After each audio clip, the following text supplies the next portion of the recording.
강화도에서 살면서 평생 시를 쓰고 있는 한민복 시인은 이 계절에 읽으면 딱 좋을 시 한 편을 썼더군요. 당신 생각을 켜놓은 채 잠이 들었습니다. 더 있는 줄 알고 기다리시는데 이게 전부입니다. 딱 한 줄로 시를 써놓고 제목을 가을 이렇게 이름을 붙여놓았더군요.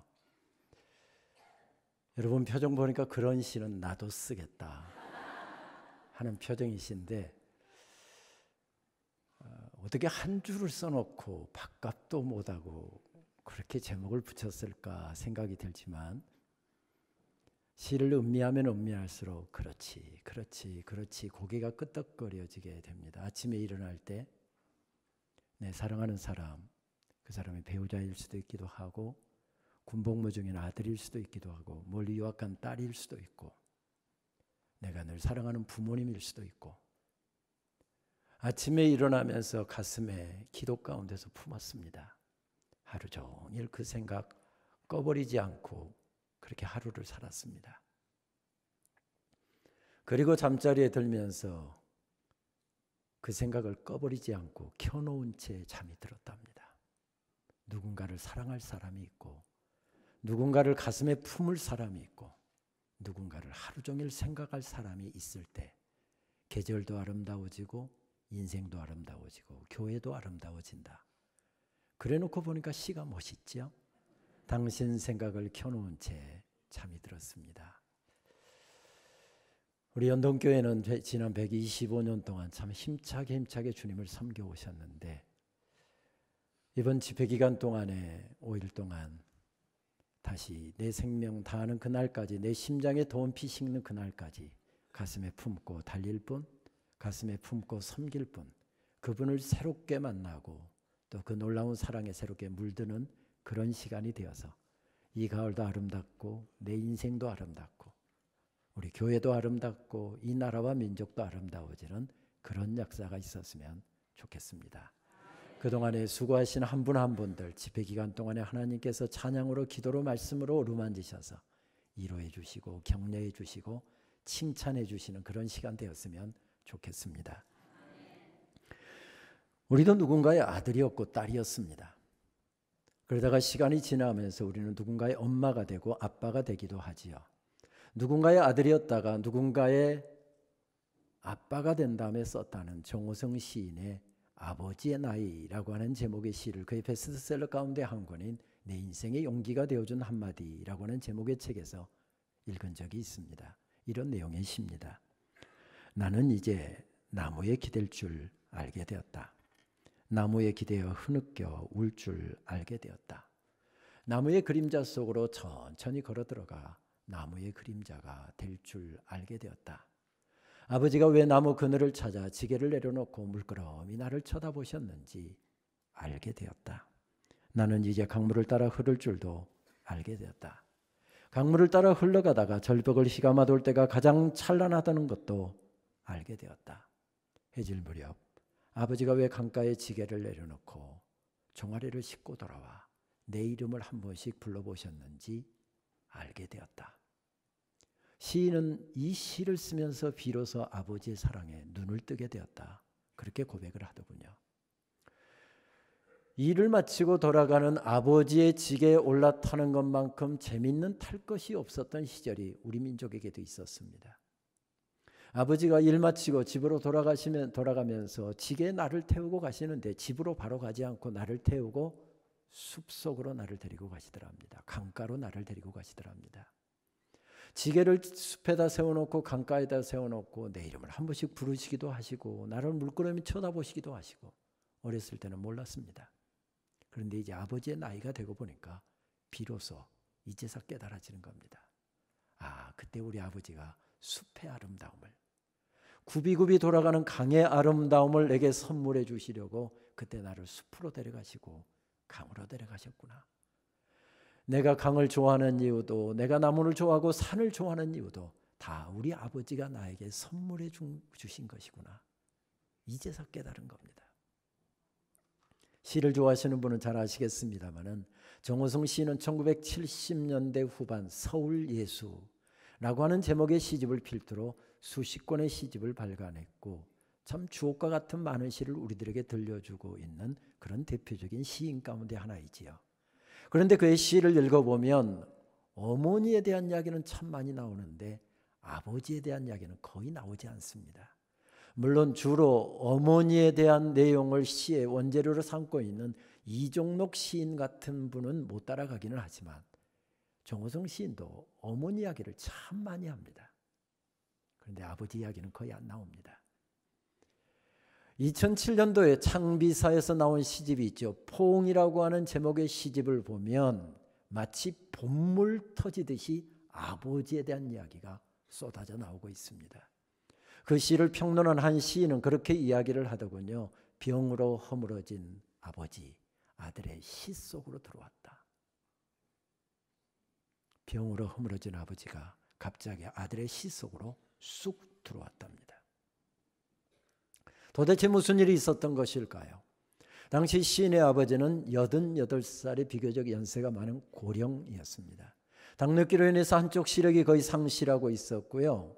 그리고 한쪽 시력도 점점 떨어지고 있었습니다. 거기다가 간간히 치매기까지 나타나고 있었답니다. 그 시대 어른들이 다 그러셨지만 시인의 아버지가 일본말을 참 잘하셨답니다. 그래서 혹시 치매기에 도움이 될까 싶어서 마더 데레사에 관계된 일본어 책을 한 권 사다가 아버지 이거 번역 작업 좀 해보세요 하고 권유를 했답니다. 번역 작업을 하다가 무리가 되었기 때문이었을까요? 아버지가 뇌경색으로 쓰러지고 말았습니다. 누군가 도움을 받지 않으면 당신 힘으로는 한 발자국도 떼놓기 어려운 지경이 되었고 밥 한 숟가락 당신 입으로 떠넣기 어려운 지경이 되었습니다. 그래서 시인은 아예 거처를 아버지 집으로 옮겨서 24시간 아버지를 모시고 살게 되었답니다. 어렸을 적 아버지가 나에게 해주신 것처럼 아버지 부축해서 모시고 가서 화장실에 가서 아버지 세수도 시켜드리고 아버지 하세요. 밥숟가락에다가 밥 두고 반찬을 올려서 아버지 입에다가 밥숟가락도 떠넣어드리고 그리고 아버지 들쳐업고 동네 목욕탕에 가서 아버지 등도 밀어드리고 그러면서 시인은 아버지의 사랑에 눈을 뜨게 되었다. 그렇게 고백하더군요.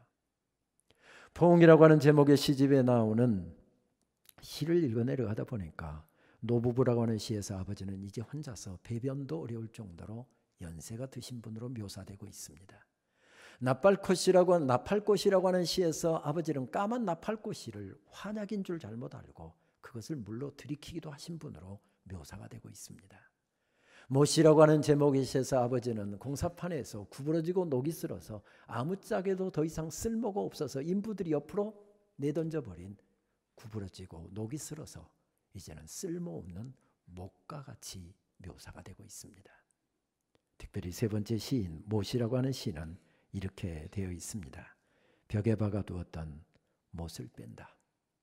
벽을 빠져나오면서 못이 구부러진다. 구부러진 못을 그대로 둔다. 구부러진 못을 망치로 억지로 펴서 다시 쾅쾅 벽에 못질하던 때가 있었으나 구부러진 못에 병들고 녹슨 가슴을 애써 헝겊으로 닦아 놓는다. 뇌경색으로 쓰러진 늙은 아버지 공중 목욕탕으로 모시고 가서 때밀이용 침상 위에 눕혀놓는다. 구부러진 못이다. 우리 아버지도 때밀이 청년이 아무리 펴려고 해도 더 이상 펴지지가 않는다. 아버지도 한때 벽에 박혀 녹이 슬도록 모든 무게를 견디어냈으나 벽을 빠져나오면서 그만 구부러진 못이 되었다. 여기에는 아버지의 사랑 이야기가 채워져 있잖아요. 아버지도 한때는 건장한 못이었답니다. 새벽부터 일어나서 저녁 늦게까지 뛰고 또 뛰고 또 뛰어도 피곤하다는 이야기 한마디 안 하시던 가정의 모든 무게 혼자서 걸머지고 달리면서도 힘들다는 이야기 한마디 안 하시던 아버지도 건장한 못이었답니다. 그런데 세월의 무게를 이기지 못하고 못이 빠져나왔습니다. 녹이 슬었습니다. 구부러졌습니다. 아무짝에도 쓸모없는 인부들이 내던져버리는 목과 같이 되어 있더랍니다. 이런 아버지의 사랑 이야기를 들은 아들이 감격해서 자기의 사랑 이야기를 채워넣고 있죠. 아버지의 놀라운 사랑 노래를 들은 아들이 감격하여 아버지께 그의 사랑 노래를 올려드리는 구조로 되어 있습니다. 이렇게 한 사랑 이야기는 또 다른 사랑 이야기가 터져 나오게 만들고요, 한 사랑 이야기는 또 다른 사랑 이야기가 터져 나오게 만드는 이런 특성을 가지고 있습니다. 어쩌면 성경에서 이런 특성을 가장 잘 보여주는 말씀을 들라고 한다면 우리는 구약의 아가서를 들 수 있을 것 같습니다. 아가서를 읽다 보면 이런 에로틱한 노래가 어떻게 성경에 들어올 수 있었을까라고 생각되는 분이 계실지 모르지만, 아가서만큼 우리가 받은 사랑 이야기를 이렇게 구구절절 섬세하게 들려줄 수 있을까 감탄하게 되는 그런 말씀이 바로 아가서이지요. 그래서 이스라엘 백성들을 향해서 부르는 요 하나님의 사랑 노래로 아가서를 이야기도 했고요, 초대교회 그리스도인들은 그리스도의 신부인 교회와 그리스도인들을 향해서 부르는 우리 주님 예수 그리스도의 사랑 이야기로, 사랑 노래로 아가서를 이해하기도 했습니다. 누구의 사랑 노래였습니까? 이스라엘 3대 왕이었던 솔로몬 왕이 술람미 여인을 향해서 부르는 지고지순한 아름다운 사랑 노래를 담고 있습니다. 최고의 권력자가 이 나라의 최고의 지존인 바로 그런 왕이 나를 좋아한답니다. 왕의 사랑을 독차지하고 있습니다. 그런 사랑을 받았던 여인은 얼마나 행복했을까요? 그런데 그런 사랑을 받았던 여인의 이름도 나타나 있지 않습니다. 술람미 여인, 이것은 이름이 아니라 연동댁, 승동댁 이런 뜻이지 이름이 아닙니다. 가정은 어땠고, 교육은 얼마나 받았고, 공부는 어떻게 했고, 전공은 뭘 했고, 교회는 어디 다녔고, 신앙생활은 어떻게 하고, 봉사는 어떻게 하고, 집안은 어땠고, 외모는 어땠고 전혀 안 나타납니다.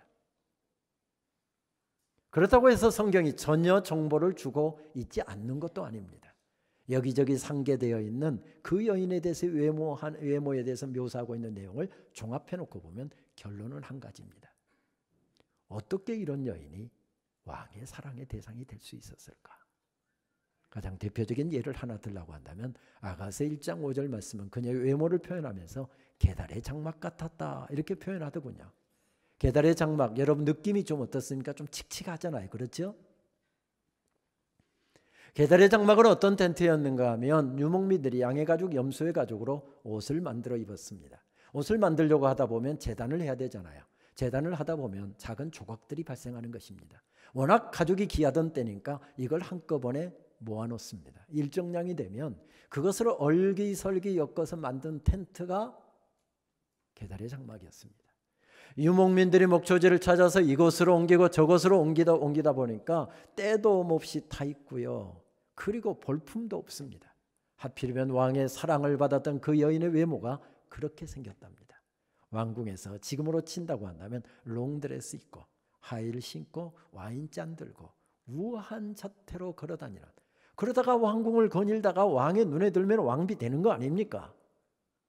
그런 왕궁의 여인과는 사뭇 다른 모습입니다.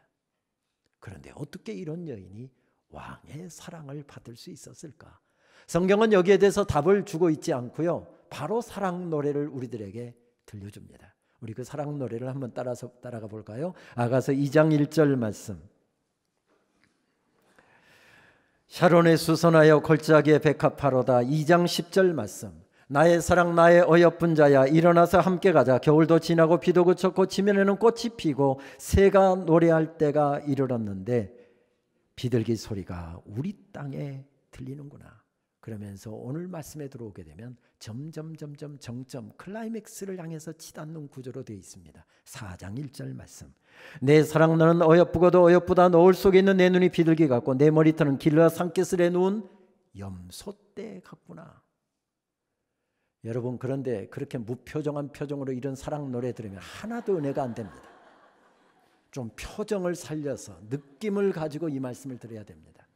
정 느낌이 안 오거든. 20년 전에 30년 전에 남편이 나 좋아한다고 쫓아다닐 때 편지질하고 학교 갔다 오는 길목 막고 서 있고, 그러다가 그 프로포즈 받아들이고 서로 결혼 날짜 잡고 결혼 준비할 때 그 콩닥콩닥 가슴이 뛰던 그때를 생각하면서 말씀을 드려야 은혜가 되지, 무표정한 표정으로 들으면 하나도 은혜가 안 됩니다. 그래서 여러분 말씀 전하다가 여러분 표정이 조금 느낌이 떨어지는 것 같으면 제가 이렇게 말씀드릴게요. 표정 관리 이렇게 하면 조금 썩은 미소라도 괜찮으니까 씩 웃으면서 이렇게 말씀을 들으셔야 됩니다. 한번 해볼까요? 표정 관리 잘하고 계십니다. 정말 잘하십니다. 그런 좀 느낌을 가지고 말씀을 듣는 것입니다. 4장 7절 말씀. 나의 사랑 너는 어여쁘고 아무 흠이 없구나. 여러분, 흠이 없기는 왜 흠이 없어요? 흠집투성입니다.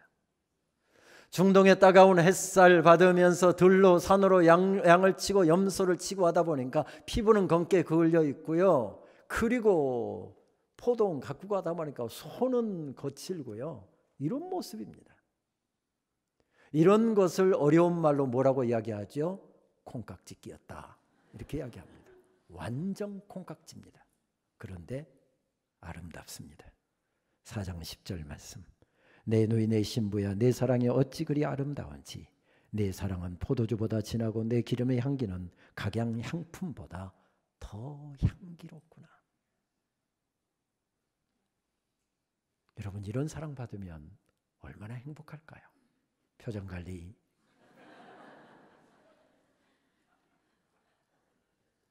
이런 사랑 노래를 듣고 감격한 여인이 벌떡 일어납니다. 다 읽지는 않았습니다만 1절부터 15절까지는 결혼식으로 친다고 한다면, 신랑이 자기 사랑하는 여인을 향해서 부르는 사랑 노래라고 한다고 한다면, 그 진한 사랑 노래를 듣고 감격한 신부가 벌떡 일어나서 부르는 신부의 사랑 노래가 16절 말씀입니다.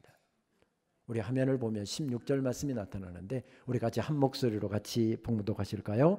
북풍아 일어나라, 남풍아 오라. 나의 동산에 불어서 향기를 날리라. 나의 사랑하는 자가 그 동산에 들어가서 그 아름다운 열매 먹기를 원하노라. 아가서는 이런 아름다운 사랑 노래를 우리들에게 들려주시면서 말을 걸어오는 구조로 되어 있습니다. 어떻게요? 너도 이런 사랑 받았잖아.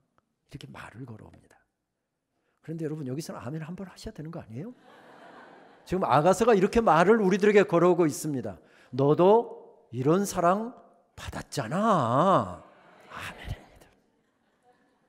아멘입니다. 아멘.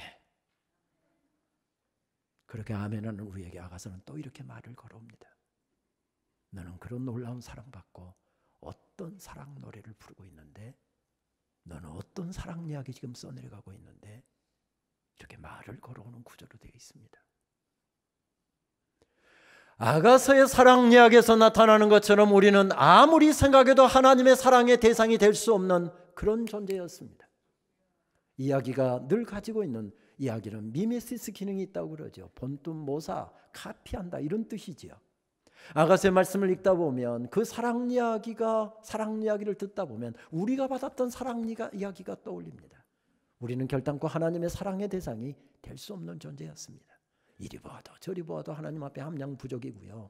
이렇게 보아도 저렇게 보아도 하나님께서 사랑하실 만한 구석이 없는 그런 존재였습니다. 그런데 하나님께서 우리를 그냥 사랑으로 덮으셨습니다. 오늘 우리 연동교회 우리 성도님들 첫날 이렇게 집회하시는, 예배하시는 광경을 하나님께서 쭉 이렇게 내려다 보시면서 이렇게 중얼거리십니다. 내가 아무리 참아도 저 인간은 더 이상 사랑할 수가 없어. 아무리 내가 참고 노력해도 저 인간은 내가 더 이상은 못 참겠어. 그래서 아예 쫓아내버리시려고요. 여러분 긴장하십시오. 지금 하나님께서 쭉 예배드리는 광경을 지켜보시다가 명단 작성하고 계십니다. 여러분 혹시 누구 이름이 제일 먼저 들어갈까요? 혹시 떠올려지는 이름이 있습니까? 남편, 왼수 그거 말고요. 누구 혹시 떠올려지는 이름이 있습니까? 하나님께서 5명 명단 딱 작성하셨습니다. 그리고 교회도 나오지 말라고, 이제 하나님도 믿지 말라고, 나는 더 이상 너를 사랑할 수 없어. 그래서 아예 내쳐버릴 5사람의 명단을 작성한 다음에 드디어 하나님께서 명단을 호명하십니다. 명단에서 호명되는 분들은 바로 일어나서 그냥 성경책 들고 나가시면 되겠습니다. 첫 번째 이름. 야, 김원영이 나가 이 나쁜 놈아. 나쁜 놈 같으니라고. 그런 존재가 접니다. 그런 존재가 접니다. 그런데 하나님께서 저를 그냥 덮어버리셨습니다. 사랑으로 덮어버리셨어. 내가 받은 사랑, 너를 울게 했던 그 사랑, 너를 행복하게 춤추게 했던 그 사랑, 내 사랑하는 성도들에게 내가 좀 잘 좀 전해줬으면 좋겠다. 그래서 여기 제가 세움받은 것입니다. 뭘 잘하고 있고 뭘 대단한 게 있어서 여기에 서서 지금 설교하고 있는 것이 아니라, 만약에 하나님께서 내치신다고 한다면 제일 먼저 내침을 당할 수밖에 없는 존재가 바로 접니다. 그 사랑이 우리를 춤추게 만들지요. 그 사랑이 꼭두 새벽에도 일어나서 달리게 만들고요, 한밤중에도 달리게 만들고요, 피곤한 몸 일으켜 세워서 달리게 만들고요, 아이들 맛있는 거 못 먹이면서도 허리띠 졸라매가면서 하나님 기뻐하시는 일에 물질 들이고 시간 들이고 정성 들이고 젊음 들이고 그러면서 주님 섬겨가는 것입니다. 그 사랑이 우리를 춤추게 만듭니다. 저희 장로의 신학대학교에서는 매년 해외 석학 초청 설교학 강좌를 진행하던 때가 있었습니다. 주로 북미 지역에서 아무래도 설교학 진영은 그쪽이 강하기 때문에 북미 지역에서 그 해 중요한 책을 발표했다든지 아주 유명한 학자, 이런 석학들을 초청을 해서 강좌를 한 8일 정도, 학생들을 대상으로 해서 강의도 하고 또 목회자들을 대상으로 해서 강의도 하고, 그리고 지역교회 찾아가서 설교도 하고 학교 채플에서 설교를 하기도 하고 8일 동안 진행되는 그런 강좌였습니다. 그 해에는 캐나다 토론토 대학교 신학부에, 캐나다의 제일 좋은 학교 중에 하나죠. 토론토 대학교 신학부의 설교학 교수였던 폴 스캇 윌슨 박사를 모셔서 설교학 강좌가 진행되고 있었습니다. 세계적인 명성을 가지고 있었던 유명한 학자였지만은 그가 어느 날 학교 채플에서 설교를 하게 되었는데, 채플 설교 제목과 본문을 받아놓고 보았더니 마태복음 25장에 나오는 양과 염소의 비유였습니다. 큰 학자였지만 그의 설교는 아주 평이했고요, 이렇다 할 걸 뭐 특장점이 없이 설교가 그냥 평이하게 진행되었습니다. 그러다가 설교 중간이 되니까 이렇게 딱 치고 들어가더라고요. 저는 캐나다에 있을 때 장신대가 굉장히 좋은 학교라는 이야기를 많이 들었습니다. 근데 제가 실제로 장신대에 와서 보니까 제가 들었던 것보다도 훨씬 더 좋은 학교라는 사실을 발견하면서 얼마나 마음에 큰 기쁨이 있는지 모릅니다. 그때 교직원들 전체 그리고 학생들 전체 한 2,000명 정도가 모여서 함께 채플을 드리고 있었는데, 만약에 예수님께서 마태복음 25장에서 하셨던 것처럼 오늘 채플 현장에 오셔서 양과 염소 편으로 나눈다고 한다면 무슨 현상이 일어날까요? 저는 장신대가 좋은 학교이기 때문에 대부분의 학생들과 교수들은 다 양의 편에 있고 어쩌다가 한두 명 정도 염소 편에 서 있을 것이라고 생각했습니다. 그런데 착각이었습니다. 전부 다 뿔 달고 들이받고 뒷발질하고 떠들고 싸우고 전부 다 염소 편에 서 있었습니다. 이 양반 꽤 큰 돈 들여다가 극진하게 대접하면서 지금 강좌를 진행하고 있는데 학교를 완전히 몹쓸 학교를 만들어버리는 겁니다. 제 앞자리에 총장님이 앉아서 예배를 드리고 있었습니다. 당연히 총장님은 양의 편에 계셔야 되는 분이죠. 그래서 양의 편에서 찾아보았는데 총장님의 얼굴을 찾을 수가 없었습니다. 제 옆에서 제 설교를 통역한다고 이렇게 목소리를 높이는 것 보니까 김은용 교수는 분명히 양의 편에 있겠구나, 양의 편을 찾아보는데 김 교수의 얼굴도 찾아볼 수가 없었습니다. 이 양반이 도대체 설교를 어떻게 풀어가려고 이렇게 하는 거지? 은근히 걱정이 되었습니다. 장신대가 이런 학교인가? 실망이 되지 않을 수가 없었습니다. 그래도 교수님들 가운데 한두 사람, 학생들 가운데 한두 사람 정도는 양의 편에 있어야 되는 거 아니야? 그리고 눈을 크게 뜨고 양의 편을 찾아보았는데 샅샅이 찾아보니까 저 뒤에 한 사람이 있긴 있더랍니다. 그러면 그렇지, 그분이 어떤 교수님일까, 어떤 학생일까 궁금해서 가까이 가보았더니 그분은 예수님이시더랍니다. 양의 옷을 입고 계셨습니다.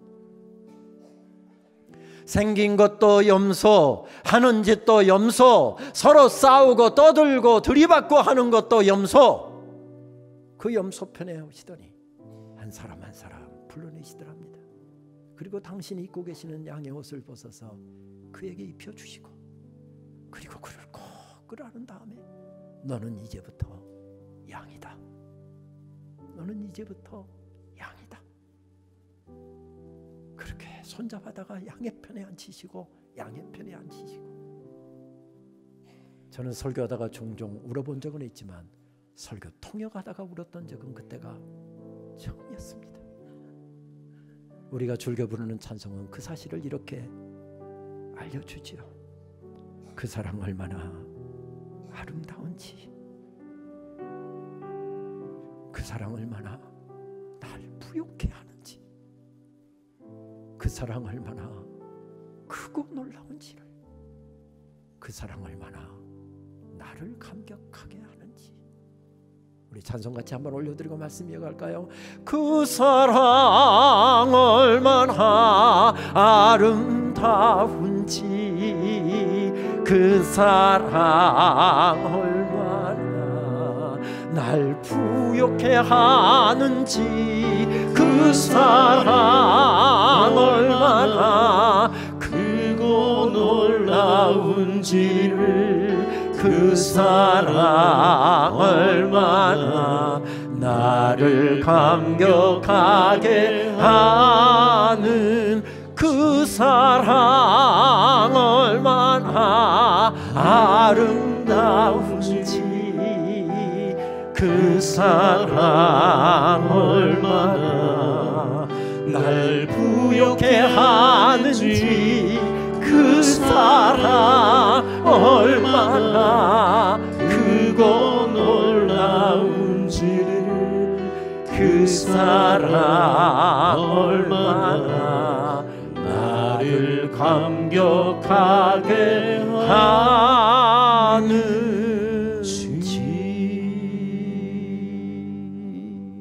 그렇습니다.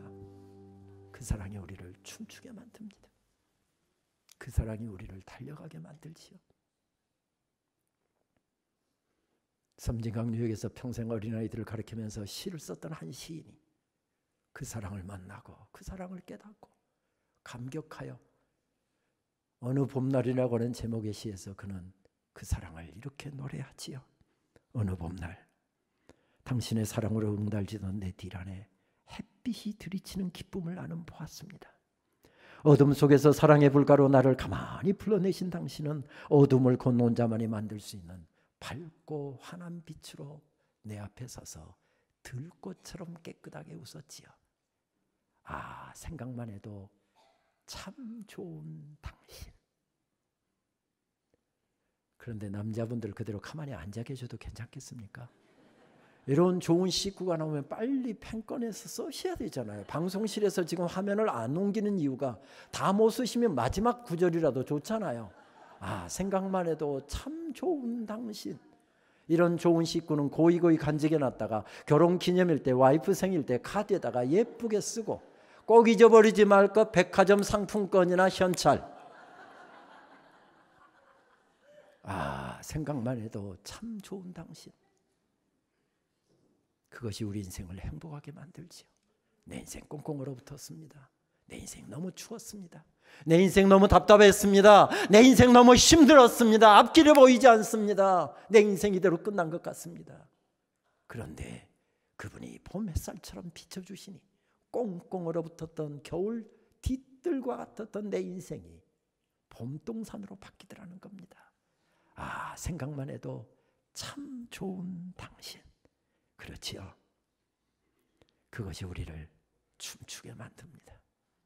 2017년도 11월 달 이때쯤에 경희대학교 강당에서 제38회 청룡영화제 시상식이 있었지요.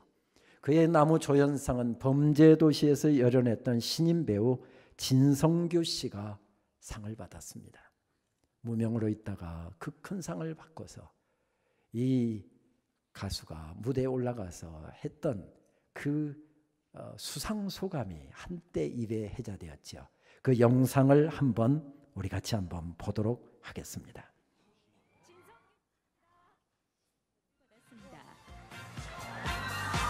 네, 후보들을 제치고 진성규 씨가 수상을 하게 됐습니다. 입니다. 감사합니다. 진짜 너무너무 감사합니다.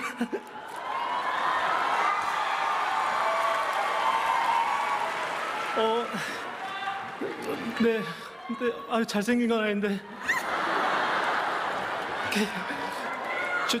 저 조선족 중국에서 넘어온 사람 아니고요. 저 대한민국 국민입니다.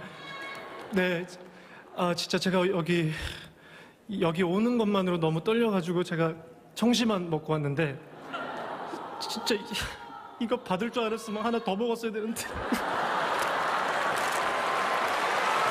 제가 40년 동안 계속 도움만 받으면서 살아서 감사하는 사람이 너무 많은데 빨리 얘기할게요. 여기 지금 일단 이 모든 영광 주신 하나님께 감사드리고요. 그리고 여기에 지금 어디선가 앉아서 보고 있을 제 와이프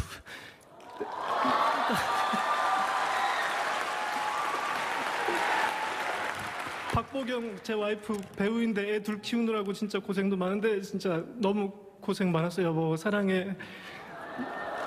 네. 그리고 진짜 지금 백지인데 빨리 얘기하고 싶은데 네. 잠깐만요. 정신 이제 좀 차리고 얘기하겠습니다. 네, 너무 감사합니다. 그리고 많은 사람들이 너무 감사한 사람들 많은데 죄송해요. 더듬어서요. 그리고 지금 TV로 보고 계실 저희 어머니, 아버지, 그리고 장모님, 그리고 경상남도 진해에 있는 제 친구들 판조, 정환이, 시찬이, 보중이, 진우, 그리고 기태 정말 너무 고맙고 그 친구들이 제 코가 낮아서 안 된다고 코 세워준다고 개까지 붓고 있는 친구들인데 진짜 감사해. 진짜 고마워. 네, 제가 지금 만약에 말을 못했던 분들은 이거 끝나고 순차적으로 전화를 돌리겠습니다. 그리고 네, 감사합니다. 그 많은 후배님들 그리고 선배님들, 영화를 사랑하시는 모든 관객분들 너무 감사드리고요. 저는 저 멀리 우주에 있는 좋은 배우라는 목표를 향해서 조금씩 나아가는 배우가 되겠습니다. 감사합니다. 진짜 감사합니다. 정말 감사합니다.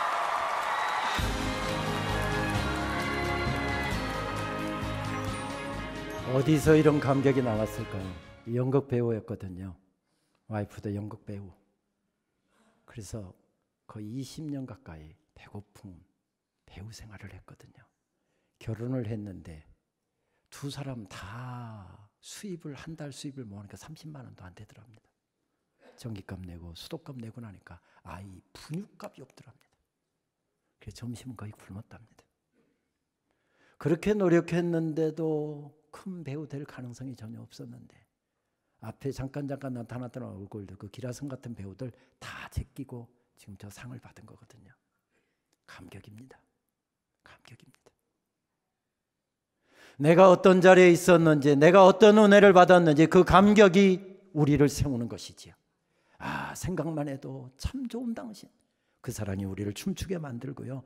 그 사랑에 대한 감격이 우리의 예배를 살리고 인생을 세우고 신앙생활을 세우는 것이지요. 그렇습니다. 감격이 죽으면 다 죽습니다. 예배도 죽고요. 감격이 빠지면 설교도 죽고요. 감격이 빠지면 신앙생활도 죽고요. 감격이 빠지면 다 죽습니다. 부활의 아침 주님께서는 실패한 제자 베드로를 다시 시작하자고 갈릴리로 부르셨습니다. 그래서 다른 제자들 6명과 함께 베드로는 예루살렘을 떠나서 주님께서 명하신 갈릴리로 내려갔습니다. 그런데 하루가 지나도 이틀이 지나도 사흘이 지나도 예수님이 나타나시질 않는 겁니다. 예수님 이렇게 늦은 적 한 번도 없었고요. 약속 이렇게 안 지킨 적 한 번도 없습니다. 시간이 지나가죠. 예수님은 안 나타나죠. 스멀스멀 의심의 안개가 번지는데요. 그래, 죽은 사람이 어떻게 살아날 수 있어? 우리가 무덤에 묻었잖아. 숨 끊어진 거 확인했잖아. 그리고 우리가 헛것 본 거야. 아니, 예수님 우리 만났잖아. 예수님 음성 들었잖아. 믿자니 그렇고 안 믿자니 그렇고 예수님은 안 나타나죠. 머리가 터지는 것 같습니다. 성질 급한 베드로가 에이, 나는 고기나 잡으러 가겠다. 갈릴리 호수로 고기 잡으러 나갑니다. 답답하기는 마찬가지였는지 6 제자들도 따라 나섭니다. 7 제자가 의기투합해서 옛날 직업으로 돌아가서 투망을 던졌다가 거두어 올리고 던졌다가 올리고 밤새도록 그물을 던졌다 끌어올리는데 그날따라 피레미 새끼 한 마리 안 잡히는 겁니다. 이렇게 되는 일이 없을까? 우리는 왜 이렇게 되는 일이 없을까? 돈이 더 옵니다. 누군가가 아침 일찍 찬을 준비하러 온 것 같습니다. 고기 좀 잡았습니까? 한 마리도 못 잡았습니다. 그 대답이 왜 그렇게 서럽던지요. 아니, 어떻게 그런 일이 다 있답니까? 배 오른편에 그물 한번 던져보시죠. 오른편, 왼편 할 것 없이 수십 번 던졌습니다. 소용없었습니다. 그 말이 여기까지 나오는데 거절할 수 없는 그 명령이 이끌려서 배 오른편에다가 그물을 던졌더니 거짓말처럼 고기가 잡히는데 고기를 배에 끌어올릴 수 없을 정도로 고기가 잡혔답니다. 그런데 그 순간 베드로는 바로 깨닫습니다. 저분은 예수님이다. 사역 초기에 똑같은 일이 또 한 번 있었잖아요. 저분은 예수님이다. 고기 잡으려고 그렇게 혈안이 되었던 베드로였지만은 고기는 안중에도 없습니다. 예수님 빨리 만나고 싶어서 물로 뛰어듭니다. 수영해서 물가로 나와보니 예수님이 맞았습니다. 예수님이 살아계셨습니다. 부활하신 주님이 내 앞에 우뚝 서 계십니다. 얼마나 반가웠을까요? 예수님 왜 이렇게 늦으셨습니까? 얼마나 기다렸는데요. 예수님 3번이나 부인한 제자인데 예수님 기다리라고 불러놓았는데 옛 직업으로 돌아가서 고기 기다리느라고 눈이 벌게져서 도둑질하다가 들킨 사람처럼 예수님한테 딱 걸렸는데 베드로가 할 이야기가 뭐가 있었겠습니까? 예수님 앞에 고개 푹 숙이고 있었을 것입니다. 중동의 아침이 얼마나 춥습니까? 물에 빠진 생쥐처럼 오돌오돌 떨고 있습니다. 그 모습 보고서 예수님 뭐라고 말씀하시죠? 꼴 좋다. 나쁜 놈 같으니라고. 너는 어떻게 하는 짓마다 이렇게 미운 짓만 골라서 하냐? 내가 너를 얼마나 믿었는데, 내가 너를 얼마나 사랑했는데 어떻게 사람 새끼가 그럴 수가 있어? 나는 너 같은 놈이 제일 싫어. 나쁜 놈 같으니라고. 앞에서는 알랑거리고 하는 척하고 뒤돌아서면 뒷담하고 뒤통수 치고 바로 너 같은 놈. 나쁜 놈 같으니라고. 이제 우리 다시 만나는 일 없도록 하자. 이것이 끝이다. 만약에 길거리에서 마주치면 내가 먼저 고개 돌릴 테니까 너도 나른 체하지 마라. 충분히 그렇게 말씀하실 수 있는 자리였습니다. 그런데 예수님 그렇게 말씀하셨습니까? 그러지 않았습니다. 오들오들 떨고 있는 베드로를 위해서 언제 피워놓으셨는지 모르게 모닥불을 피워놓으시고 손끌어다가 모닥불 앞에 앉히십니다. 베드로야, 감기 걸린다. 옷 말려라. 옆에서 예수님 무엇을 주섬주섬 준비하시는데 베드로를 위해서, 밤새 수고한 베드로를 위해서 아침 조반을 준비하고 계십니다. 조반 준비하시는 예수님의 손등을 보니 여기에 십자가의 상은 못자국이 그대로 있습니다. 베드로가 그것을 보는 순간 눈물이 주르르 흐릅니다. 저것이 나를 구하시려고 십자가의 중환고통 당하신 우리 주님의 십자가의 못자국이지. 베드로야, 시장하겠다. 아침 먹어라. 주님 손수 준비하셔서 건네주신 아침 조반 받아서 눈물 섞어서 베드로가 아침 먹고 있는데 예수님 아무 말씀 없이 물끄러미 바라만 보고 계십니다. 그러다가 식사가 끝나자 예수님께서 물으셨답니다. 베드로야, 내가 나를 사랑하느냐? 또 한참 있다 2번째 물으시더랍니다.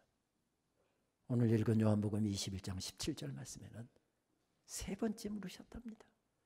요한의 아들 시몬아, 내가 나를 사랑하느냐? 주님 지금 뭐라고 계신 걸까요? 말없이 주님의 사랑 이야기를 들려주시고 그리고 베드로의 사랑 이야기를 묻고 계셨던 것이지요. 왜 계약서 쓰게 하지 않으셨을까요? 왜 손가락 걸고 다짐하게 하지 않으셨을까요? 손가락 걸어도요, 다짐해도요, 도장 찍어도요, 계약서 써도요, 사람은 바뀝니다. 사람은 바뀝니다. 그런데 하나님의 사랑에 감격한 사람, 그 사랑에 물든 사람은 평생 변함없이 달릴 수 있기에 말없이 주님의 사랑 이야기를 들려주신 것이지요. 그렇습니다. 베드로는 주님 친히 시작하신 어린 교회를 가슴에 품고 그 모진 밖에 견뎌내면서 평생 주님을 잘 섬겼습니다. 그리고 그도 예수님처럼 십자가에 달려 죽을 수밖에 없는 순교의 자리에 서 있었습니다. 초대교회 사가들이 전하는 바에 의하면 베드로는 그랬다잖아요. 나는 우리 주님처럼 똑바로 십자가에 못 박힐 수 있는 이인이 못 됩니다. 저는 거꾸로 십자가에 못 박아 주십시오. 무슨 이야기죠? 죽음의 자리에서도 무너지지 않았다는 이야기입니다. 죽음의 자리에서도 실패하지 않았다는 말씀입니다. 무엇이 그를 달리게 한 거지요? 주님의 사랑이었습니다. 사랑하면 거리가 먼 것도 문제가 되지 않습니다. 시간 없는 것도 문제가 되지 않습니다. 바쁜 것도 문제가 되지 않습니다. 죽음 앞에서도 문제가 되지 않습니다. 사랑하면 모든 것이 다 가능해집니다. 말씀을 준비하다가 저는 잊고 있었던 아주 오래전 기억 하나가 떠올랐습니다. 저는 1982년도 6월 달까지 장신대 신대원 2학년 1학기까지 마치고 군복무를 위해서 군에 입대를 했습니다. 그 당시 광주 상무대에 있었던 보병학교에 입교를 해서 7개월 동안 장교 훈련을 마친 다음에 훈련 많기로 유명한 전방의 한 소총대대에 소총 소대장으로 부임을 했습니다.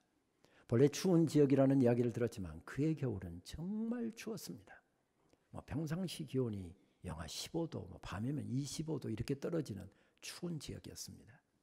그때 교제하고 있던 여자친구가 제가 추운 지방으로 부임을 했다는 것을 알고서 온 얼굴을 가릴 정도의 크고 두껍게 뜬 마스크를 하나 선물로 보내왔습니다. 다른 후방 같으면은 겨울에는 병사들 감기 걸린다고 부대 내무반에서 부대 정비를 하거나 내무반 교육을 하거나 하는데 그때 새로 부임한 사단장의 방침이 그것이었습니다. 야, 겨울이라고 전쟁 안 일어나냐? 겨울에도 똑같이 훈련이 진행됐습니다. 아마 12월 13일께로 기억하는데 100km 행군이 있었지요. 우리 남자분들 100km 행군 군대에서 해보신 분 기억하시겠습니다만은 50분 걷고 10분 쉬고 50분 걷고 10분 쉬고 주로 산악 지역으로 행군을 하기 때문에 32시간에서 33시간 정도를 걸어야 하는 굉장히 힘든 훈련 가운데 하나입니다. 1년이면 7, 8차례를 하는데 하필이면 영하 15도, 20도가 돼가는 그런 날씨에 행군이 있었습니다. 그런데도 불구하고 여자친구가 보내던 마스크를 딱 끼고 하니까 별로 추운 줄 모르고 잘 걸을 수 있었습니다. 그런데 오랜 시간 자지도 못하고 계속 10분 쉬었다가 또 걷고 10분 쉬었다가 또 걷고 하니까 그렇게 힘들게 계속 자지도 못하고 걷다 보니까 병사들이 희한하게 졸면서 잘 걷습니다. 머리는 자고 있고요. 발은 계속 걸습니다. 그러다가 무슨 돌멩이라도 잘못 보면 이러고 놀려갔다가 다시 또 깨어서 또 한 30분 걷다가 또 졸면서 걷고요. 저도 졸면서 많이 걸었습니다. 문제는 새벽 3시경에 경기도 가평 지역에서 1569인가 되죠. 화학산을 넘어서 부대로 복귀하고 있었습니다. 구비구비 돌아서 이렇게 계속 화학산을 올라가는데 밑에는 수십 길 낭떨어집니다. 이때 소대장의 임무 하나가 더 주어지죠. 항상 소대장 앞에서 선도하게 해서 보폭을 항상 일정하게 해야 되기 때문에 앞에서 선도를 행군할 때 하는데 이때가 되면 소대장에게 새로운 임무가 하나 생기는데 뒤로 앞으로 다니면서 병사들 못 졸게 하는 겁니다. 왜냐하면 평지에서 졸아봐야 뭐 이러다가 하고 끝나면 되는데 여기서 잘못 헛디뎌서 구르면 큰 사고로 이어질 수 있기 때문에 앞으로 뒤로 다니면서 병사들을 깨우다 보니까 정말 졸고 가는 친구들이 있었습니다. 야, 여기서 졸면 어떡해? 여기서 지금 졸음이 오냐? 여기 한번 봐봐. 하고 병사들 깨우고 다녔는데 하고 다니다 보니까 저만 혼자 마스크를 하고 있는 겁니다. 병사들은 군용 마스크가 얇은데 벌써 26시간을 지금 그거 하고 했더니 다 입김에 젖어서 축축하니까 다 벗어 던진 것 같습니다. 명색이 소대장인데 하는 싶은 생각이 들어서 그거 벗어서 갓 전입은 이등병에 줬습니다. 이건 너 해라. 그리고 그날 부대에 복귀해서 잠을 못 잤으니까 바로 씻고 잠을 자야 될 텐데 여자친구에게 먼저 편지부터 보냈습니다. 이번에 마스크를 떠보내주어서 100km 행군하면서 얼마나 도움이 됐는지 모르나 정말 고맙다. 그런데 내가 부탁이 하나 있는데 12월 24일 날 우리 소대 회식이 성탄절 회식이 있는데 선임하사까지 34명, 중대장급까지 35개, 마스크 35개만 떠서 좀 성탄절 2부까지 보내줄 수 있느냐. 제 여자친구는 그때 대학 졸업하고 직장 생활을 하고 있었습니다. 그때 전화 한 통 하려고 하면 교환한 때 돌려놓고 1시간을 기다려야 연결되던 시절입니다. 전방에서 편지 보내면 그때가 12월 14일께였으니까 보통 4일, 5일 걸리는데 그러면 여자친구가 편지 받았던 시간이 빨리 받았어요. 18일, 늦게 받았으면 19일 정도 받았을 겁니다. 그럼 또 보내오는 시간이 있잖아요. 그런데도 불구하고 제 여자친구는 정확히 마스크 35개를 떠서 속달 소포로 12월 24일 날 배달을 해주었습니다. 제가 소대 회식을 하면서 소대원들 이름 하나씩 불러가면서 야 이거 성탄절 선물이다 감기 걸리지 마라 하고 하나씩 선물로 나눠줬습니다. 회식 마치고 나서 제가 이야기도 안 했는데 우리 소대원들 온 중대를 뛰어다니면서 다른 소대원들에게 이거 우리 소대장님 애인이 떠준 거다 하고 자랑하고 다니는 것을 보았습니다. 제가 나중에 휴가 나왔다가 여자친구 어머니에게 인사를 드리는 그런 일이 좀 있었는데 이런저런 이야기를 하다가 마스크 이야기가 나왔습니다. 저것이 직장 생활하면서 돈 좀 번다고 직장에서 돌아오면 피곤하다고 손도 까딱 안 하려고 했다는 겁니다. 그런데 지 남자친구가 마스크 떠보내달라고 하니까 나흘 밤낮을 꼬박 세워서 떴다는 겁니다. 그래서 그게 고마워서 지금 데리고 살고 있습니다. 사랑하면 쉬워집니다. 사랑하면 갈 수 없는 길도 갈 수 있고요. 사랑하면 거리가 먼 것도 문제가 되지 않고요. 그래서 주님께서는 베드로에게 주님의 사랑 이야기를 들려주시고 베드로의 사랑 이야기를 물으신 것입니다. 그렇습니다. 박용재 시인의 말이 옳습니다. 사람은 사랑하는 만큼 산다네요. 저 향기로운 꽃들을 사랑하는 만큼 살고 저 아름다운 목소리의 새들을 사랑하는 만큼 산답니다. 그만큼이 인생이고 그만큼이 신앙생활이고 그만큼이 삶이랍니다. 사랑하는 만큼 산답니다. 사랑 이야기는 듣고 끝나는 것이 아니라 이제 우리 사랑 이야기를 써내려가는 것입니다. 신앙생활이 무엇입니까? 사랑 이야기 쓰는 것입니다. 예배가 무엇입니까? 사랑 이야기 쓰는 것입니다. 어떤 사람은 대충 쓰는 사람이 있고요. 어떤 사람은 개발세발 졸면서 쓰는 사람도 있고요. 어떤 사람은 단풍 들었다고 꽃 피었다고 동창회 간다고 친구들하고 등산 간다고 아예 사랑 이야기 안 쓰는 사람도 있고요. 그러나 하나님의 사랑에 물든 사람, 감격한 사람은 한자 한자 정성을 들여서 사랑 이야기를 써내려가게 되어 있습니다. 우리 믿음의 선배들은 도대체 어떤 사랑을 받았기에 그렇게 아름다운 사랑 이야기를 쓸 수 있었을까요? 저도 최근에 책 한 권 발간하면서 역사에 대한 책을 발간하면서 연동교회 초창기 이야기를 여러 고문서들 찾아가면서 다 서베이를 한 적이 있습니다. 도대체 우리 믿음의 선배들 그 가난하고 배고프고 서럽고 캄캄하고 막막하고 그런 어둠의 시간 가운데 도대체 그분들은 어떤 사랑을 받았기에 그렇게 아름다운 사랑 이야기를 썼고 그 사랑 이야기를 우리에게 남겨두고 세상을 떠났을까요? 초대교회는 도대체 어떤 사랑을 받았기에 그런 아름다운 사랑 이야기를 쓸 수 있었을까요? 우리보다 많이 배워서였을까요? 우리보다 잘 살고 있었기 때문이었을까요? 우리보다도 훨씬 더 모든 조건이 좋았기 때문이었을까요? 우리보다 큰 집 살았기 때문이었을까요? 우리보다도 가진 것이 많았기 때문이었을까요? 아니었습니다. 우리보다 훨씬 가난하게 살았고요. 우리보다도 훨씬 어려운 여건 속에서 살았습니다. 근데 그들은 도대체 어떻게 그렇게 아름다운 사랑 이야기를 쓸 수 있었을까요? 두 가지였습니다. 나는 평생 갚아도 갚을 수 없는, 아무리 내가 발버둥 쳐도 10,000분의 1도 100,000분의 1도 100,000분의 1도 다 갚을 수 없는 나는 사랑의 빚진 자다.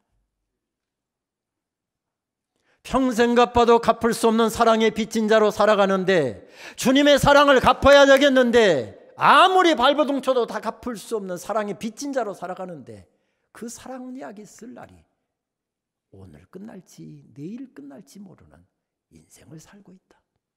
실제로 초대교회는 그랬습니다. 이렇게 예배하다가 로마 군병들 들이닥치면 그 예배가 마지막 예배였습니다. 그 찬양이 마지막 찬양이었습니다. 그 설교가 마지막 설교였습니다.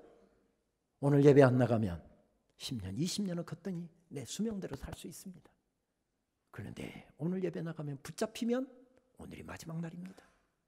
그런데도 불구하고 목숨 걸고 예배드리러 나갔습니다. 그렇게 붙잡혀간 남편, 굶주린 사자발톱에 찍혀서 원형 경기장에서 그렇게 사자발톱에 찍혀서 순교를 당했습니다. 그렇게 예배하다가 우리 잘생긴 우리 아들, 건장한 우리 아들 붙잡혀 갔는데 오늘 죽을지 내일 죽을지 모른답니다. 나도 오늘 예배 안 나가면, 나도 이번 주 예배 안 드리면 10년 20년은 걷더니 살 수 있는데 오늘 예배 드리다가 우리 남편처럼 우리 아들처럼 끌려가면 나도 오늘이 마지막 날입니다. 그런데도 불구하고 평생 갚아도 갚을 수 없는 나는 사랑의 빚진 자다, 이런 마음 가지고 생명 걸고 예배 자리로 나갔던 거죠. 그것이 그들이 승리할 수 있는 비결이었습니다. 신학에서는 이것을 종말론적인 자세라고 이야기하죠. 여러분, 이 예배가 마지막 예배입니다. 어떻게 예배하시겠습니까? 오늘 찬양이 마지막 찬양입니다. 어떻게 찬양하시겠습니까? 그 이야기입니다. 그 이야기입니다. 그것이 그들의 승리의 비결이었습니다.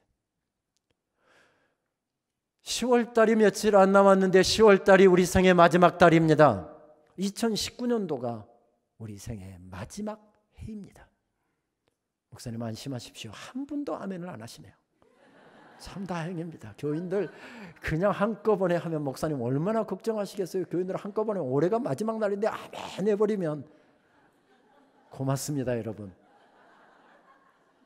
아무도 올 한 해가 마지막 해가 되기를 바라는 사람 없고 이 예배가 마지막 예배이기를 바라는 사람 아무도 없지만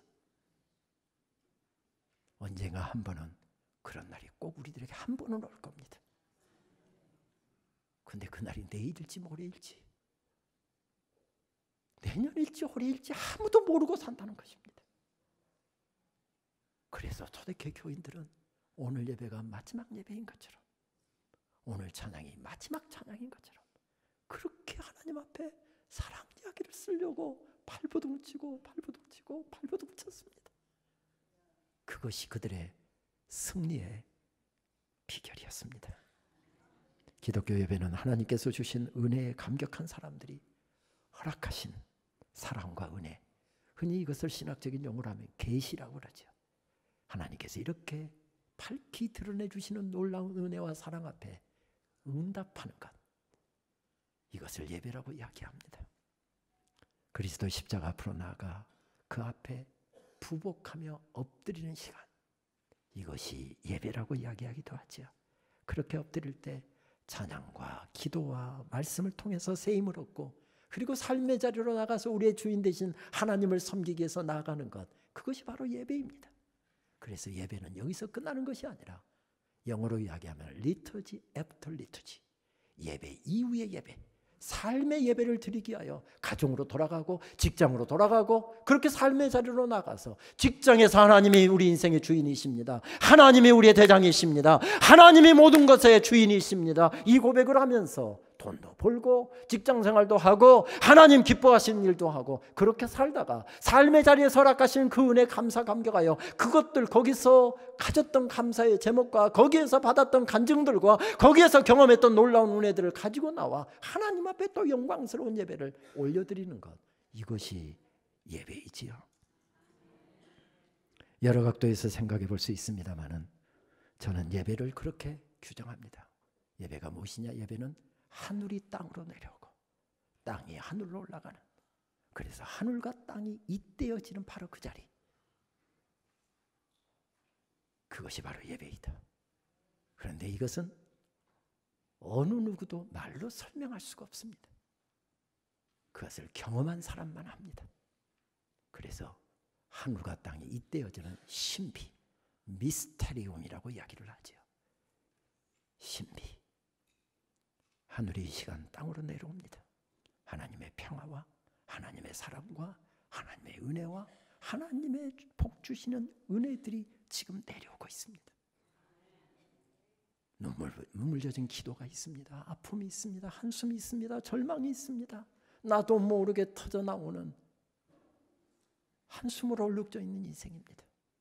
기도하면서 하나님께 그거 올려드리는 거죠. 눈물 젖은 찬양을 올려드리는 거죠. 그렇게 우리들의 모든 아픔과 눈물과 감사와 찬양과 기도가 하나님께로 올라가는 것이고, 또 그리고 하늘의 은혜가 우리들에게 내려오는 자리, 그 자리가 예배입니다. 그래서 하나님의 백성된 사람들은 예배를 생명처럼 귀하게 여겼고, 예배보다도 더 좋은 것을 두지 않으려고 노력했습니다. 그렇습니다. 우리가 예배의 승리자가 되기 위해서는 우리들에게도 결단이 필요합니다. 내 평생에 예배보다 더 소중한 것을 만들지 않으리라.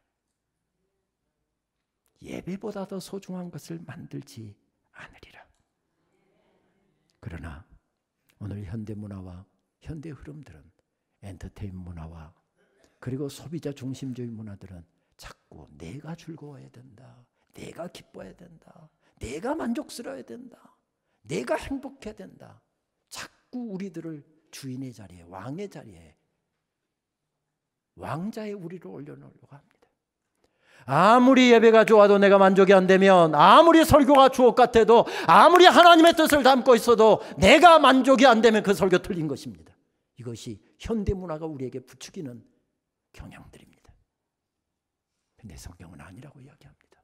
내가 주인이 아니라 하나님이 주인이시다. 내가 대장이 아니라 하나님이 대장이시다. 내가 수고해서 이루었다 할지라도 내 것이 아니라 하나님 것이다.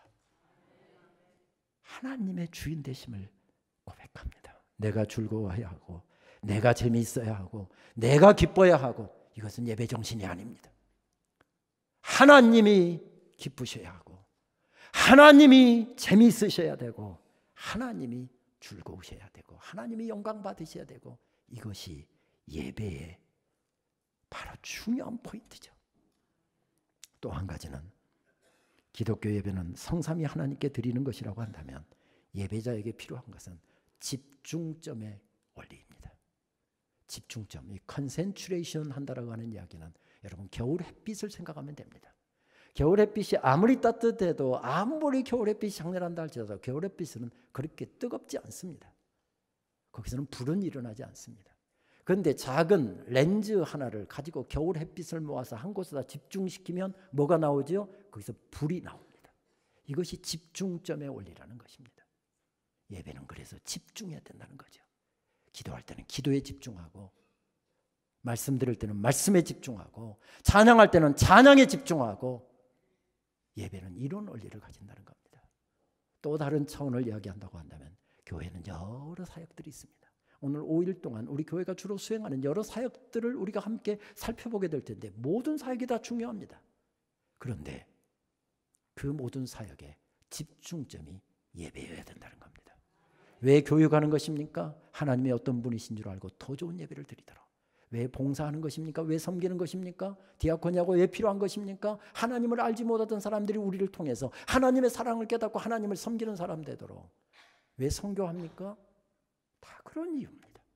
그러니까 결국 최종적인 목적은 예배여야 된다. 그런 의미를 담고 있죠. 여기 장로님들 계시는데, 장로님들은 아무리 설악산에 아름다운 단풍이 들었다 할지라도 주일 빠지고 단풍 구경은 안 가시겠죠. 교인들이 웃으시니까 장로님들이 대답을 못 하시네요. 5월달 꽃이 피고 정말 여기저기에 철쭉이 피고 뭐 축제를 하니 한다고 하는데도 권사님들 아무리 꽃이 아름답다고 해도 주일날 예배 빠지고 꽃 구경은 안 가시겠죠. 그래서 사탄은 그 부분에서는 건들지 않습니다. 장로님들 유혹해갖고 설악산 단풍 아름답잖아, 올해 가면은 못 봐, 이달 지금 이번 주가 피크라잖아, 피크래 피크, 이번 주 한번 가봐. 유혹해봐야 장로님들한테 소용없으니까 사탄은 절대 건들지 않습니다. 근데 장로님이 지난주 일터에서 이러다 보니까 너무 힘들었거든요. 어제 저녁 잠도 커피 오후에 마셨다가 잠도 깊은 잠도 못 자고 주무셨거든요. 어저께 잠을 2시간 잤나? 이런 생각이 오니까 갑자기 몸이 노곤해집니다. 그리고 눈이 감기는데 목사님이 무슨 설교하시는지 하나도 안 꼬집기도 하고 별 무엇을 해도 소용없습니다. 이렇게는 유혹할 수 있죠. 예배에 집중하지 못하도록 하는요. 저기 뒤에 김 집사님이 얼굴이 유난히 오늘 저녁에 화나십니다. 김조영 목사님 설교하시다 말고 오늘 김 집사님 은혜 몽땅 받는구나. 택도 없습니다. 김 집사님은 지난 추석에 고향에 갔다가 30년 만에 중학교 동창을 만났습니다. 중학교 때 나 좋아한다고 쫓아다니고 편지질하던 친구. 그런데 우선은 내 스타일이 아닙니다. 거기다 또 여드름이 얼마나 많은지. 그래서 그 친구 이랬습니다. 그런데 학교 갔다 오면 길목 지키고 서 있네요. 그 친구 안 만나려고 이리 돌아서 가고 저리 돌아서 가고. 그리고 졸업하고 거의 못 봤습니다. 그리고 이번에 30년 만에 만났습니다. 어디 사냐 물어보니까 나는 강남에 산다. 그렇게 대답을 하니까 이 사람은 그 옆에 송파구에 산답니다. 그런데 어떻게 그렇게 30년 동안 다른 친구들은 다 만났는데 그렇게 못 만났냐. 우리 이제 연락 좀 하고 좀 만나고 그렇게 살자 하면서 명함 딱 주는데 보니까 무슨 건설회사 회장. 그리고 쫙 빼입고 왔는데 여드름 다 간 데 없고요. 외제차 쫙 타고 왔는데 와 멋있어 보였습니다. 그런데 악수를 청하는데 악수하니까 전기까지 찌르르 통합니다. 지금 예배드리다가 오늘은 좀 설교가 길어서 무슨 생각하고 있는가 하면 그때 그 친구하고 그렇게 하고 결혼했으면 내가 지금 회장님 사모님 소리 들으면서 훨씬 잘 사는데 그 생각하면서 앉아있을 수 있습니까 없습니까? 그래서 예수님 뭐라고 말씀하시죠? 예배드릴 때는 찬송할 때는 하나님께 올려드린 기도를 할 때는 내 마음 전부 내 뜻 전부 내 생각 전부 내 정성 전부 이렇게 해야 바른 예배를 드리는 것이니라. 이 말씀입니다. 이 말씀입니다.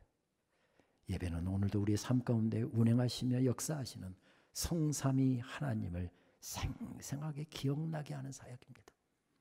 힘든 분이 계십니다. 어려움 가운데 있는 분이 계십니다. 암투병하는 하신 분이 계십니다. 사업이 어려운 분이 계십니다. 오랫동안 눈물로 기도하는데 해결되지 않은 기도의 제목 안고 몸부림치는 분이 계십니다. 그런데 하나님께서 오늘 우리 가운데 운행하시면서 찬송할 때 그 마음을 터치하시는 것입니다. 기도할 때 하나님께서 어루만지시는 것입니다.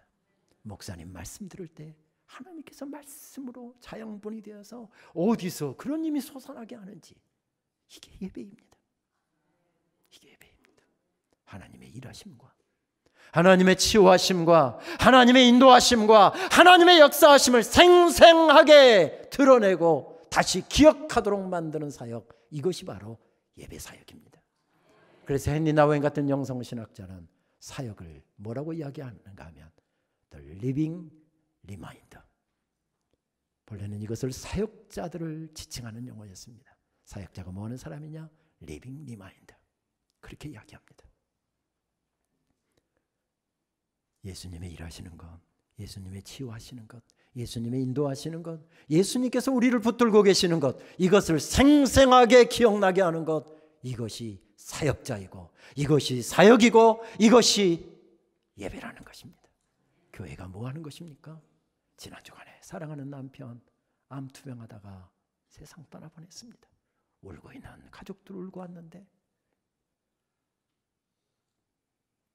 리마인딩 시키는 겁니다. 하나님께서 품에 안으셨습니다. 우리도 소망 갖고 이 땅의 여정들 잘 마치고 우리 천국 가는 그날까지 우리 믿음으로 살아가십시다. 그걸 리마인딩 시키는 겁니다. 그걸 새롭게 깨우치는 것이지요.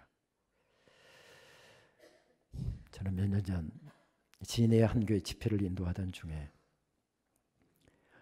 집회가 없는 오후 시간에 잠시 마산에 있는 호주 선교 기념관을 목사님께 부탁을 해서 일부러 찾은 적이 있습니다.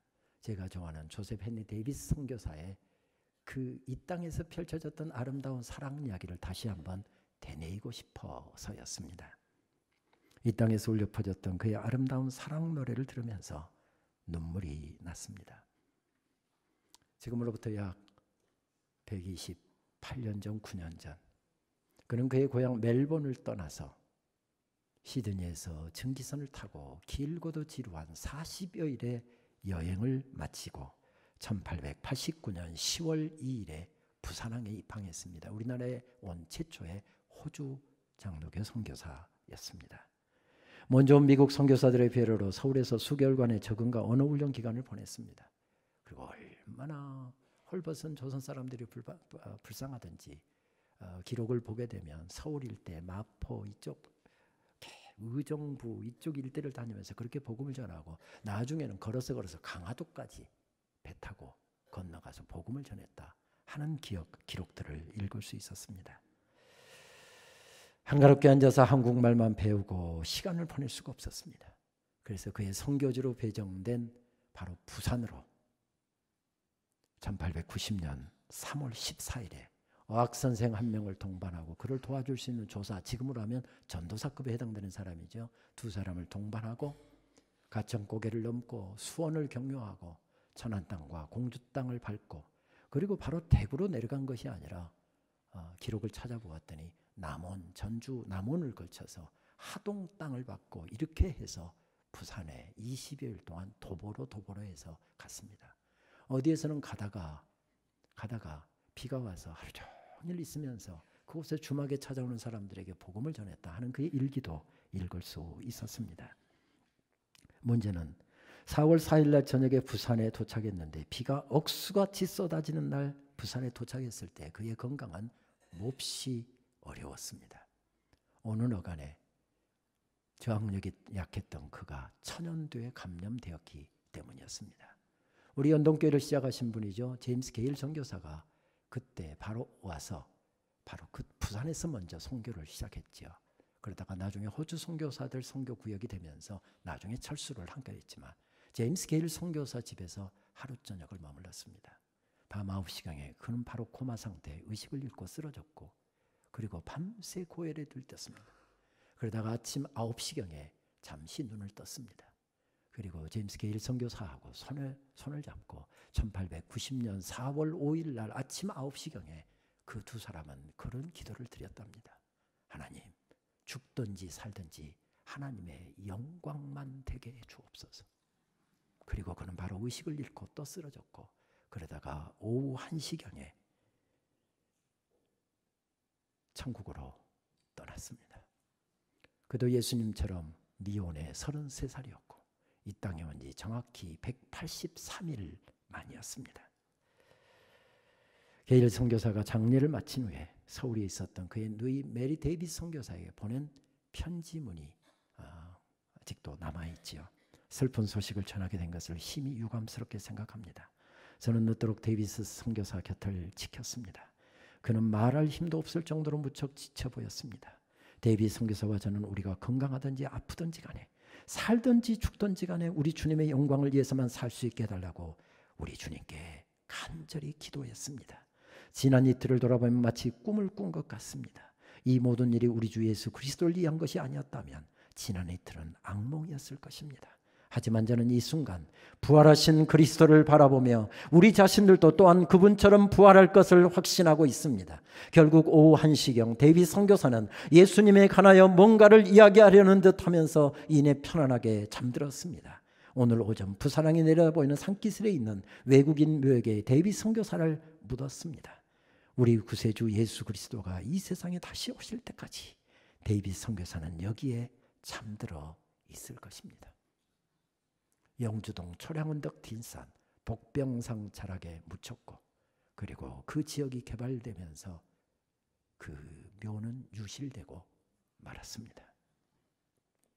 데이비드 선교사의 주님과 이 땅을 향한 사랑 이야기는 그렇게 끝이 났습니다. 멜번 대학을 수석으로 졸업했고 그리고 나중에 영국으로 유학 가서 영국의 에버딘 대학에서 신학을 공부했는데 그는 특별히 고전어에 뛰어난 능력을 가지고 있었습니다. 헬라어, 히브리어, 라틴어. 그런데 그는 무엇보다도 잠시도 쉬지 않을 만큼 복음에 대한 열정을 가지고 있는 분이었습니다. 그래서 언더우드 선교사의 기록에 보게 되면 데이비 선교사를 그렇게 평하더군요. 내가 만난 선교사 중에서 가장 우수한 선교사였다. 그의 인품이, 그의 실력이, 외국어 실력이, 복음에 대한 열정이 그렇게 뜨거운 선교사였습니다. 그런데 그는 이 땅에서 183일 만에 죽었습니다. 그랜마스쿨, 호주의 사립학교죠. 영국 왕실의 버금가는 사립학교를 세우자 금강이 발견되면서 엄청난 돈을 들여서 영국에서 그 좋은 선생들 불러다가 엄청난 월급 주고 6개월 휴가를 주면서 영국 왕실의 버금가는 학교를 세우려고 노력했는데 그 학교의 교장 선생이었습니다. 그가 만약에 조선 땅에 오지 않았다고 한다면 그는 결코 183일 만에 개죽음을 죽지는 않았을 것입니다. 문제는 와서 이 땅에 와서 183일 동안 살면서 바로 전에 보셨지만은 한국말로 일기 써내려가다가 한국말로 주야 불쌍히 여겨 주옵시오샤 이런 한국말 몇 마디 써놓고 마가복음 쪽복음 등에 메고 가다가 20일 동안 도보 여행하면서 그들에게 예수 믿으라고 전해준 것 외에는 아무것도 없었습니다. 지금까지 기록을 찾았지만 그 쪽복음을 듣고서 예수님을 믿었다는 사람 한 사람도 아직까지 못 찾았습니다. 그렇게 해서 교회가 한 교회도 세워졌다는 기록 읽을 수가 없었습니다. 개죽음이었죠.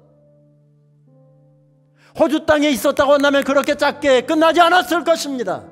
이 땅에 왔기 때문에 183일 만에 한 사람도 주님께 인도하지 못하고 한 교회도 세우지 못하고 그렇게 그는 이 땅을 떠났습니다. 그의 누이 메리 데이비 선교사도 오빠의 죽음에 너무 마음이 상해서 결국은 이 땅에 더 이상 있을 수가 없어서 그의 고향 호주 멜본으로 철수하고 말았습니다. 그곳으로 호주 장로교회 빅토리아 장로교회가 이 땅을 향해서 불렀던 주님을 향한 사랑 노래는 그렇게 끝이 나고 말았습니다. 누가 이 땅에 올려갈 것입니까? 가면 6개월 만에 죽는데요. 가면 나도 그 땅에 뼈를 묻어야 되는데요. 누가 가려고 할 것입니까? 그런데 이 사랑 이야기가 호주교회에 전해졌을 때 조셉 앤리 데이비 선교사가 부르다가 멈춰버린 그 노래, 쓰다가 중단된 그 사랑 이야기, 내가 가서 써야 되겠다, 내가 가서 불러야 되겠다. 20살에서 27살 그 젊은이들이 우죽순처럼 일어나서 조선 땅을 향해서 달려오기 시작했는데 그때로부터 시작해서 자그마치 120여 명이 이 땅을 향해서 달려왔습니다. 올해는 호주 선교 130주년이 되는 해입니다. 그렇게 이 땅에 건너온 주님을 사랑했던 호주교회 젊은이들은 그들의 사랑 노래로 부산 땅을 덮었습니다. 김해 땅을 덮었습니다. 양산 땅을 덮었습니다. 마산 땅을 덮었습니다. 창원 땅을 덮었습니다. 진해 땅을 덮었습니다. 거제 땅을 덮었습니다. 거창 땅을 덮었습니다. 진주 땅을 덮었습니다. 함안 땅을 덮었습니다. 그때 그 지역에 세워진 교회는 다 이들이 세운 교회들입니다. 사랑 이야기는 이어져야 합니다. 우리 한국교회 역사에서 연동교회만큼 힘차게 사랑 노래를 불렀던 교회가 없을 정도로 연동교회의 사랑 이야기는 진하고 뜨거웠습니다. 민족교육에 앞장섰고요, 성교에 앞장섰고요, 독립운동에 앞장섰고요, 그리고 여성교육에 앞장섰고요. 이 민족이 이만큼 사는 것 우리 연동교회 믿음의 선배들이 뜨겁게 주님 향한 사랑 이야기를 쓰려고 발버둥 쳤기 때문이었습니다. 그러나 우리는 옛날을 들먹거리고 과거를 회자하면서 살아가는 사람들이 아닙니다. 아무리 지금까지 사랑 이야기가 아름다웠다 할지라도 지금 오늘 우리가 어떤 사랑 이야기를 쓰느냐가 더 중요합니다. 우린 지금 사랑 이야기를 쓰고 있습니다. 주님 다시 오시는 그날까지 우리의 사랑 이야기를 계속해서 써내려가야 할 텐데 우리도 고백할 수 있을까요? 내 구주 예수를 더욱 사랑, 엎드려 비는 말 들으소서. 내 진정 소원이 내 구주 예수를 더욱 사랑, 더욱 사랑. 내 구주 예수를 더욱 사랑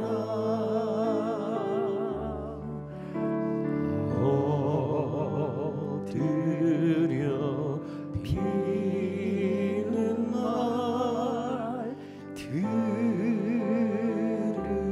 들으소서.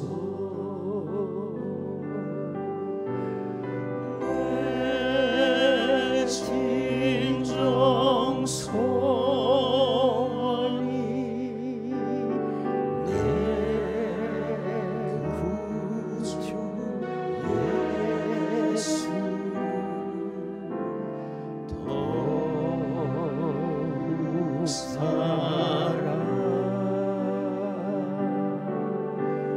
더욱 사랑. 이 찬송을 쓴 분은 미국 장로교 목사의 아내였습니다. 결혼 전부터 몸이 몹시 약해서 결혼한 후에도 거의 일주일에 4, 5일은 누워서 지내야 했답니다. 그런데 하나님께서 그 가정에 새 생명을 선물로 허락해 주셨습니다. 몸이 약한 가운데서 아이가 태어났을 때 그것은 하나님께서 주신 위로였습니다. 그런데 그 지역에 돌던 전염병에 감염이 돼서 4살짜리 큰아이, 이제 태어난 지 2달 조금 남짓한 둘째 아이가 거의 한 달 어간에 2아이가 다 세상을 떠났습니다. 사모님은 연약한 몸으로 2아이들을 바라볼 때마다 힘이 솟구쳤는데 2아이가 세상 떠나고 난 다음에 살 우욕까지 다 잃어버렸습니다. 그렇게 날이면 날마다 쓰러져서 눈물로 세월을 보내는데 어느 날 물밀듯이 밀려오는 하나님의 사랑이 그를 덮는 것을 느끼면서 그는 벌떡 일어나 찬송 가사를 이렇게 썼다고 하지요. More love to thee, oh Lord. More love to thee. 내 구주 예수를 더욱 사랑, 더욱 사랑. 밝은 날에도 어두운 날에도 젊은 날에도 외로운 노년에도 펄펄 나르는 중년의 때에도 잘 나가는 때에도 그리고 모든 것을 이제 내려놓아야 하는 때에도 우리도 그렇게 고백할 수 있을까요? 내 구주 예수를 더욱 사랑. 우리 3절 마지막 찬양 올려드리겠습니다. 이 세상 떠날 때 찬양하고 숨질 때 하는 말 이것일세. 이 세상 떠날 때 찬양하고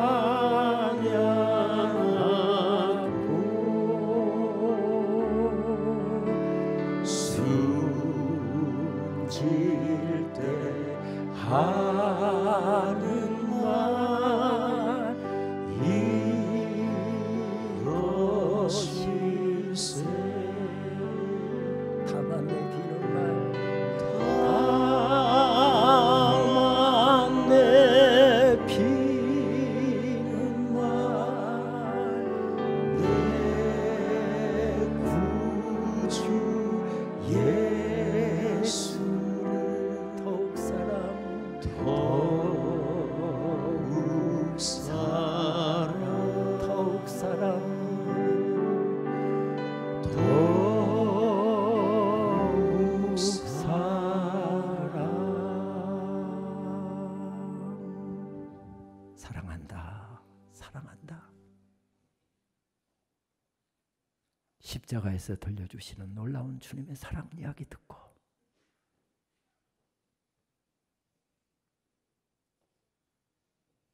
내 심장에 더운 피 식는 그날까지 내 구주 예수를 더욱 사랑, 더욱 사랑. 엘리자베스 프렌티스 사모님이 고백했던 그 고백을 우리의 고백으로 바꾸어 주님께 올려드렸습니다. 그 고백이 우리의 삶이 되게 하옵소서. 그 고백이 우리의 감정이 되게 하여 주옵소서. 그 고백이 우리의 예배의 이야기가 되게 하여 주옵소서. 125년 동안 힘차게 주님 섬겨온 우리 연동교회 주님 칭찬해 주시고, 주님 다시 오시는 그날까지 다시 벌떡 일어나 힘차게 주님 섬기고 예배하고 아름다운 사랑 이야기 멋지게 써내려가는 교회 되게 하여 주옵소서.